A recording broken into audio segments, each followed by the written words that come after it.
안녕하세요. 한의사 김민수입니다. 현재 갖고 있는 피부 질환 때문에 고민과 걱정 많으셨죠? 오늘은 제가 지금까지의 치료 경험을 바탕으로 피부 질환을 발생시키는 원인과 치료에 대해 간략하게 설명드릴 테니 앞으로의 치료와 생활에 조금이나마 도움이 되셨으면 좋겠습니다.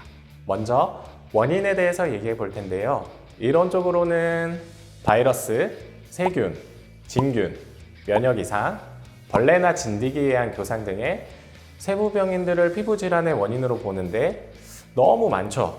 구분하기도 쉽지가 않은 편이고, 그래서 저는 원인을 크게 두 가지로 구분하고 있습니다. 첫째, 내부장기, 둘째, 생활습관.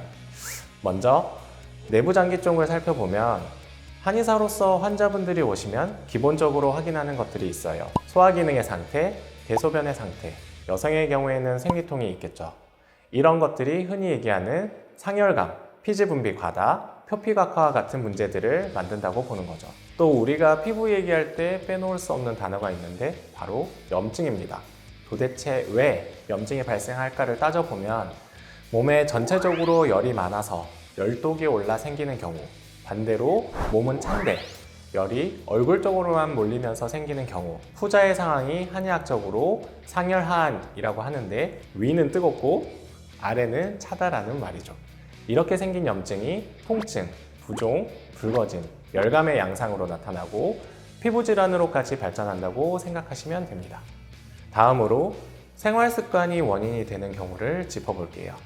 많이 들어보셨겠지만 수면의 질, 스트레스, 음식 섭취는 피부 건강에 많은 영향을 미칩니다. 그 외에도 세안 습관이라든지 화장품 사용법, 물리적인 자극도 피부 질환의 원인이 되죠. 얼굴의 피부 트러블은 다른 부위보다도 더 빨리 개선이 되길 원하시는데 최근에는 장시간 마스크를 착용하다 보니 피부에 불필요한 자극도 많이 받고 마스크 속에서 습했다가 건조해졌다 하는 상황이 반복되면서 회복 속도가 더딘 경우가 많습니다. 이제 피부 질환의 발생 과정에 대한 얘기를 할 건데 그 전에 알아두셔야 할 게 좀 있어요. 많이 들어보셨을 수도 있는 것들인데 표피, 진피, 어혈, 담음 이런 것들에 대해서 얘기를 좀 해볼게요. 먼저 피부층을 크게 표피, 진피, 피하 조직 세 개의 층으로 나누는데요. 주로 볼 것은 표피와 진피입니다. 표피층은 바깥쪽에 위치하여 수분을 함유한 방어막 역할, 진피층은 영양 성분의 재생과 면역을 담당하고 있다고 보면 됩니다. 이 표피와 진피가 손상되면 가볍게는 여드름, 모낭염, 심하게는 지루성 피부염, 주사피부염, 홍조 등의 질환이 발생할 수 있는데 그 대표적인 원인이 바로 어혈, 담음입니다. 어혈, 담음은 한의학에서 쓰는 용어인데요. 앞에서 말씀드린 내부 장기, 생활 습관의 문제 때문에 내부 독소, 열, 노폐물들이 생겨나면서 혈액과 체액이 비정상적인 상태로 변하게 되는 현상을 말합니다. 그럼 이 어혈과 담음이 체내에 생겨나 진피층에 쌓이게 되면 어떻게 될까요? 영양이 파괴되면서 피부 탄력이 떨어지고 재생력이 떨어져 푸석푸석해지는데 이렇게 진피층에 생긴 문제 때문에 연쇄작용으로 표피층에도 문제가 생깁니다. 진피로부터 영양분을 제대로 받지 못하게 되고 수분이 자꾸 날아가서 건조해지고 심해지면 예민, 손상, 파괴까지 일어나는 거죠. 이러한 원리를 이해하고 본인의 피부 상태를 제대로 파악한 후에 그에 걸맞은 치료를 받고 관리를 해야 효율적으로 질환을 개선할 수 있습니다. 그럼 이제 가장 중요한 치료에 대해서 알려드릴게요. 피부 질환의 치료는 크게 외부 치료, 내부 치료, 생활 치료가 있습니다. 첫 번째, 외부 치료는 한의학적 시술과 기본적인 처치를 통해서 염증을 제거하고 영양을 공급하며 재생을 돕는 치료로 압출, 침, 약침, 초음파, 한방팩 등을 시술하고 있습니다. 두 번째, 내부 치료는 밸런스가 깨진 내부 장기의 균형을 맞추기 위한 한약 치료, 전신순환 개선을 위한 침치료, 척추를 바로잡아 신체의 균형을 잡아주는 추나치료 등을 통해 몸 내부의 상태를 다스려서 피부 질환의 악화를 막고 재생력을 높여줍니다.